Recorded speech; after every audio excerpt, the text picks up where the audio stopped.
Assalamualaikum warahmatullahi wabarakatuh. Perkenalkan, nama saya Resa Parasa, NIM 173145201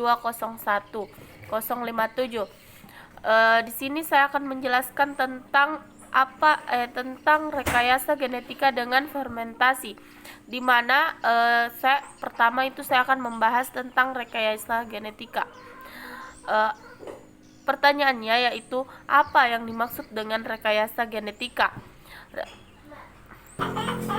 Rekayasa genetika adalah penyisipan informasi genetik ke dalam organisme, replikasi gen, pembelahan, duplikasi sel dan DNA, kemudian rekombinan dan pengkolonan gen. Adapun penerapan dari rekayasa genetika yaitu di dalam bidang kesehatan, yaitu bioteknologi. Bioteknologi rekayasa genetika dalam bidang kesehatan memberikan kesempatan dalam pemecahan masalah, yaitu mendiagnosa, mencegah, kemudian dia mengobati berbagai penyakit. Kemudian itu rekayasa genetika dia dapat dilakukan dalam penerapan antibodi. Adapun contoh dari rekayasa genetika dalam bidang kesehatan yaitu pertama itu pembuatan insulin, kemudian pembuatan vaksin. Kemudian di sini setelah rekayasa genetika saya akan membahas tentang fermentasi, di mana ada beberapa fermentasi. Yang pertama fermentasi tempe, kemudian kecap, keju, kemudian mentega,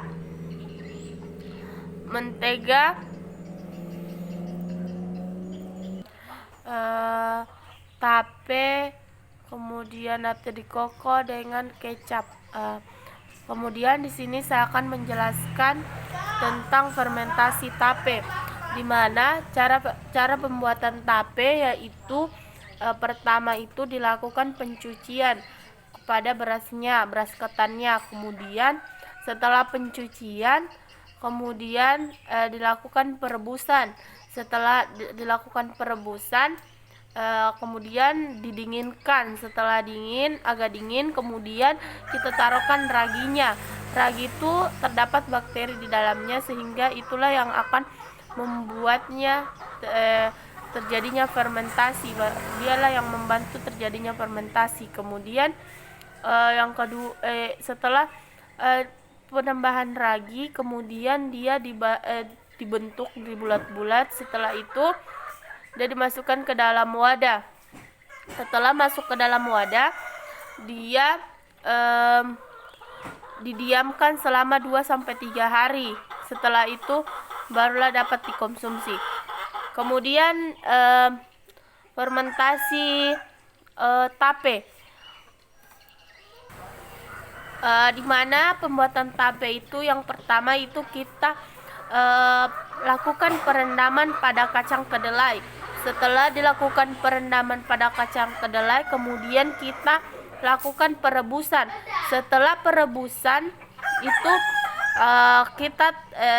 setelah perebusan kemudian kita dinginkan, kemudian penambahan ragi. Setelah penambahan ragi, kemudian tempe itu dimasukkan ke dalam wadah-wadah plastik. Setelah itu dibungkus, kemudian didiamkan hingga terbentuknya putih-putih, hingga terbentuknya tempe. Kemudian berikutnya yaitu fermentasi pembuatan keju, di mana pertama panaskan susu terlebih dahulu di dalam panci besar, kemudian tuangkan dan bubuk agar plain. Aduk bahan hingga mengental dan tuangkan air yang sudah disiapkan. Jika sudah mendidih, saring adonan keju berulang kali hingga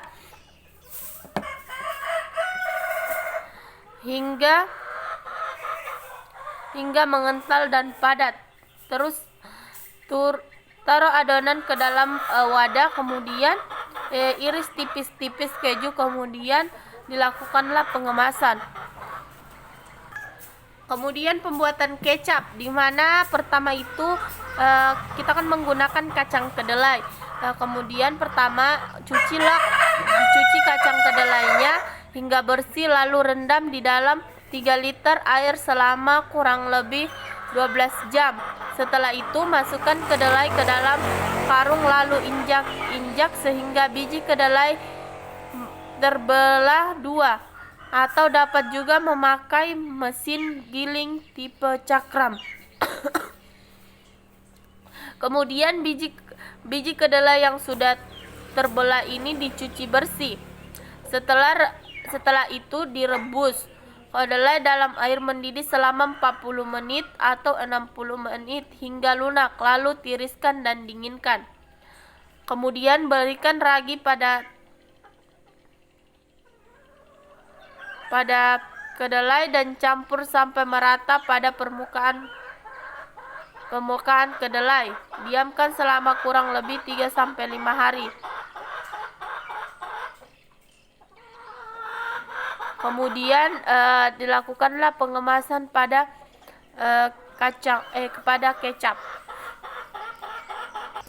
Kemudian berikutnya yaitu pembuatan fermentasi nata de coco, di mana bahannya yaitu ada ada nanas. Kemudian cara pembuatannya yaitu kupas nanas, lalu cuci hingga bersih. Setelah itu potong kecil-kecil agar mudah di blender.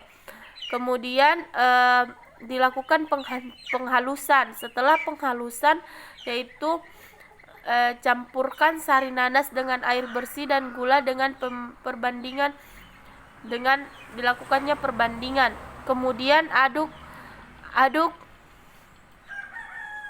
Kemudian diaduk, lalu dicampurkan secara merata. Kemudian dimasukkan ke dalam wadah bersih. Kemudian didiamkan selama 2-3 minggu. Setelah itu setelah didiamkan, kemudian terbentuklah nata de coco. Kemudian dilakukanlah pengemasan.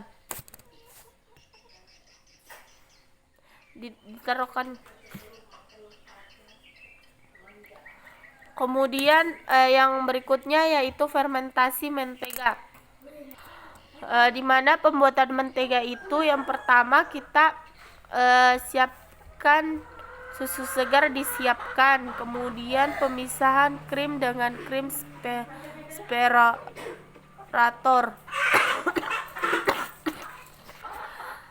Kemudian setelah itu susu dipanaskan atau pasteurisasi pada suhu 85 derajat Celcius, kemudian selama 15 detik. Kemudian didinginkan pada suhu 7 derajat Celcius. Kemudian lakukan pewarnaan bila Anda ingin mewarnai mentega dengan aneka warna. Kemudian lakukan craning atau pengocokan. Kemudian lakukan pengaraman atau perasa agar lebih nikmat. Lalu dilakukan peremasan sampai menjadi mentega. Jadi itulah fermentasi dari penjelasan dari saya, yaitu fermentasi tempe, tape, keju, kecap, nata de coco dengan mentega. Adapun rekayasa genetika tadi yang saya jelaskan yaitu rekayasa genetika yang dibuat oleh kelompok saya, yang itu dalam bidang kesehatan, di mana dia dapat membuat vaksin dengan membuat insulin dalam bidang kesehatan. Sekian dari saya. Akhirul kalam.